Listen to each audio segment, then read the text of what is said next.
Baik pemirsa, semakin menarik membahas mengenai apa yang menjadi program prioritas dari Presiden Prabowo Subianto, makan bergizi gratis. Pak Rian, itu tadi sudah coba diajukan oleh Bang Saleh, skema-skema, mekanisme-mekanisme lain yang mungkin bisa dilakukan selain berhemat anggaran. Ini bukan bentuk berkorban kata Mas Eriko, ini investasi kok. Tapi kan yang menjadi PR jangan sampai ini justru nanti menjadi beban masyarakat kecil. Justru karena penyesuaian-penyesuaian yang ada ditakutkan ujung-ujungnya masyarakat kecil juga yang kemudian mengalami dampaknya. Jadi yang pertama saya yakin ini tidak akan membebani rakyat kecil dari bayar fee, enggak. Pasti semuanya gratis, pasti deh.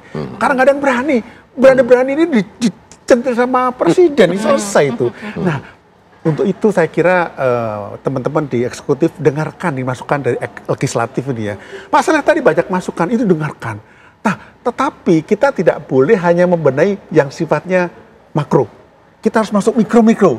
Karena mikro itu tempatnya itu masalah. Jadi ada istilah the devil is in the detail gitu kan ya. Contoh, ini contoh saja ya. Kunjungan-kunjungan menteri, wakil menteri yang bukan terkait dengan itu ke daerah mengawasi itu menurut hemat saya kalau bisa janganlah, karena seperti tadi Pak ke Malang. Iya, bukan salah ibunya, tapi contoh saya ilustrasi aja.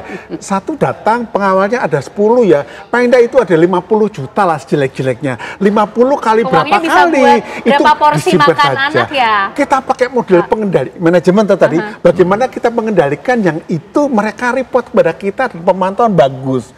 Jadi dengan demikian, coba ini kritik dari beberapa lurah zaman dulu kepala desa.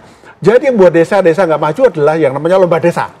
Begitu lomba desa, bupati datang akhirnya ditraktir makan gini, duitnya habis. Nah kalau yang namanya pejabat pusat ke daerah, pasti kita ikut traktir kan, duitnya berkurang toh. Sudahlah, pakai pola seperti jadi detail diatur. Jadi mekanisme pengendalian harus bagus, rapi. Kenapa? Jangan cuma dipotong uang luar negerinya sampai diri seperti ini. Kunjungan-kunjungan kalau bukan kementerian terkait, ya janganlah. Dibuat model pelaporan, misalnya pelaporan online. Jadi misalnya contohnya ini ya, setiap kepala sekolah itu punya laporan kepada yang namanya itu dinasnya. Kemudian terus konsentrasi. Ada namanya itu adalah war room. Ruang perang presiden pasti ada itu. Oh itu kelihatan di situ. Nanti online dengan legislatif, ya ikut ngawasi. Jadi nggak harus kunjungan yang wasting money. Ingat loh, kita udah masuk dunia digital ya. Kita udah masuk yang namanya itu e-government. Ya. Kita udah tanam e-government sejak zaman Jokowi. Jadi pemerintahan digital jalan, kita daya gunakan itu. Oh, nggak semuanya berhasil. Nggak apa-apa. Tadi Mas Ardi mengatakan bertahap, fine. Tapi kita coba dulu. Dengan memang kita tidak boleh menggunakan pola-pola lama untuk zaman baru. Jadi yang kita perbaiki sejak dari yang namanya makronya, masalah detailnya. Dan masalah tadi, satu hal yang kalau boleh kita beri masukan lah, karena kita nggak mengkritik itu nggak efektif. Yang penting berikan masukan konstruktif. Jadi hemat saya, bagaimana kalau dibuat tim baru bersama legislatif juga ya, mereview. Jangan-jangan kalau dengan 3 pola kebijakan tadi itu kita bisa mengurangi sampai let's say 60 triliun. Loh, yang sisanya kan bisa buat yang lain lagi toh. Jadi kebijakan nggak boleh dilepaskan. Dia harus dikendalikan dan diawasi. Dan untuk itu kita selalu cek lagi.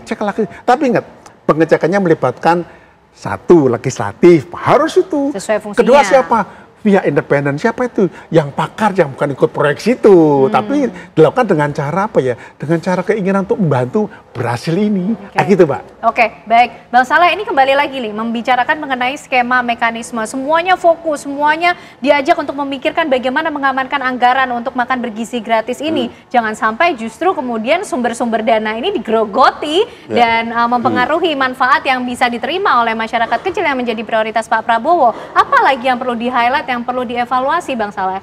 Jadi sebetulnya di mana-mana di seluruh dunia, dalam sejarah juga, sejarah politik dan juga sejarah umat manusia, ya perkembangan dan kecerdasan dan juga peradaban manusia ditentukan oleh 3 hal saja. Pertama tentu kekuasaan.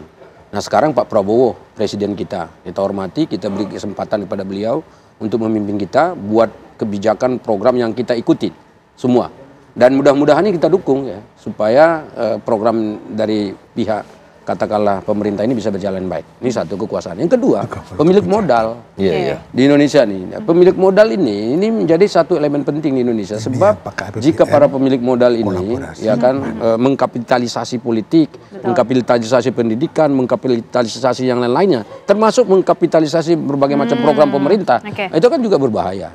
Justru di situ harus ada kesadaran sosial, di mana bahwa di dalam kepemilikan modal itu sebetulnya ada unsur-unsur sosial yang harus didistribusikan secara berkeadilan, bertanggung jawab kepada masyarakat.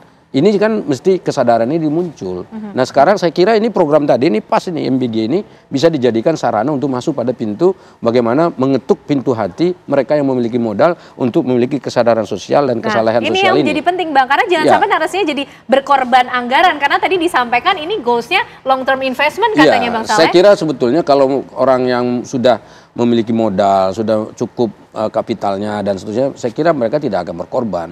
Sebab apa? Dia sudah punya dan sudah cukup. Tapi investasi yang dia keluarkan, saya katakan tadi, ini kesalahan sosial ini, itu menjadi sangat penting untuk tadi menciptakan bagaimana generasi kita lebih baik ke depan. Yang ketiga, akademisi.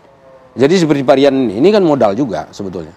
Jadi beliau-beliau ini yang orang-orang pintar, orang yang dari kampus, itu mesti harus didengar. Ya, kita dengar semua apa yang mereka sarankan. Ini jadi modal kita juga untuk bagaimana menata. Jadi kalau ada yang salah, silakan kita perbaiki. Ada mungkin ide mereka yang kreatif selama ini tidak tersalurkan mungkin. Banyak loh sebetulnya. Di kampus-kampus itu banyak yang terpendam.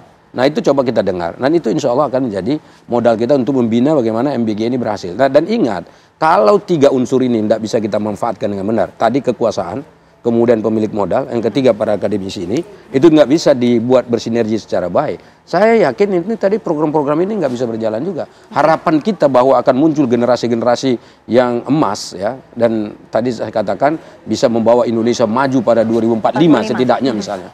Karena kita selalu mengatakan Indonesia emas 2045. Kalau itu tidak kita lakukan dengan baik, ya tidak kita manage dari sekarang, ya saya khawatir malah cita-cita itu akan terbengkalai. Tapi sekali lagi, jika semua ini bekerja sama, modal kita kan gotong royong nih, Indonesia nih, kebersamaan, persatuan gitu. Kalau ini kita lakukan secara bersama-sama, saya yakin ini program ini akan mencatatkan sejarah, dan Prabowo akan diingat sebagai presiden yang betul-betul peduli kepada rakyat, sayang pada rakyat, dan presiden yang betul-betul memikirkan bagaimana masa depan Indonesia yang lebih baik ke depan. Saya kira Mas Eriko sepakat dengan tadi apa yang menjadi cita-cita mulia ya yang dihadirkan di Indonesia. Nah, Mas Eriko bagaimana merespon poin-poin evaluasi yang disampaikan Bang Saleh, Pak Rian? Ini kalau kita bicara soal capital, jangan lagi kemudian narasinya semua orang ini atau pihak-pihak ini berkorban, tapi diajak untuk ikut bekerja sama, bergotong royong. Apa plannya ke depan ini? Untuk kemudian kementerian, lembaga, atau pihak-pihak swasta terkait akan dirangkul seperti itu? Terima kasih Mbak Ken. Presiden kita, Bapak Prabowo Subianto, itu sangat meyakini ya, kita ini bisa menjadi negara maju. Dan beliau juga sudah menyampaikan kunci-kuncinya. Sekarang ini kita melihat persatuan di antara para pemimpin kita tinggi. Kemudian kita juga tidak boleh sungkan atau anti terhadap masukan. Karena kritikan itu kan sama dengan sayur ya. Jadi sayur itu menyehatkan. Ya. Kritikan itu sama dengan ikan, itu menyehatkan.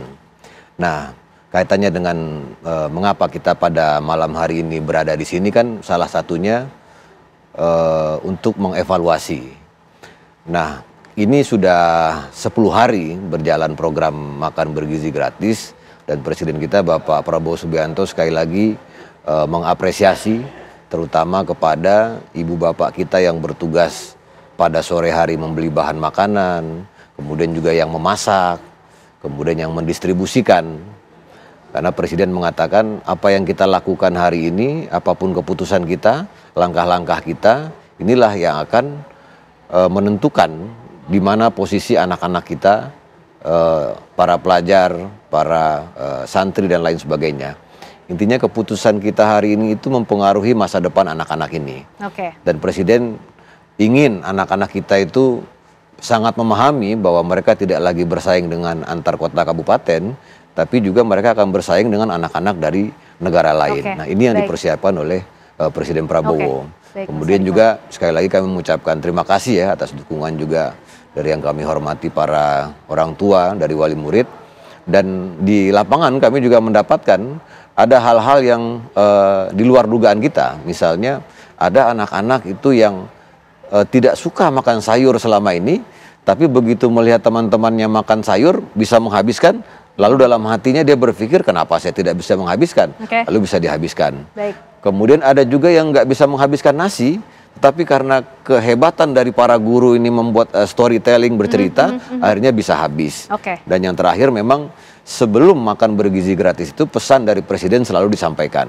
Pesan itu adalah agar seluruh anak-anak Indonesia menghormati para petani, para nelayan, para pekebun, para peternak, dan yang paling penting adalah apapun profesi dari orang tua teman-teman kita itu harus kita hormati. Itu yang selalu disampaikan Presiden. Baik, baru atau mungkin sudah berjalan 2 pekan lah ya dari semenjak kemudian dilaksanakan 6 Januari 2025 makan bergizi gratis ini, penghematan untuk percepatan itu yang diminta oleh Pak Prabowo Subianto. Ya, dan kita jadi akan terus kawal ya Mas Hariko ya. 2025 ini tahun penghematan. Tahun penghematan kita akan terus kawal bagaimana nanti 15-17,5 juta penerima manfaat dari makan bergizi gratis untuk bisa menerima manfaatnya dengan kualitas yang baik pula dengan memikirkan skema-skema tadi ya Bang Saleh yang bisa diupayakan. Terima kasih Bang Saleh Daulay, Pak Rian, Mas Hariko, sukses untuk program prioritas dari Presiden Prabowo Subianto.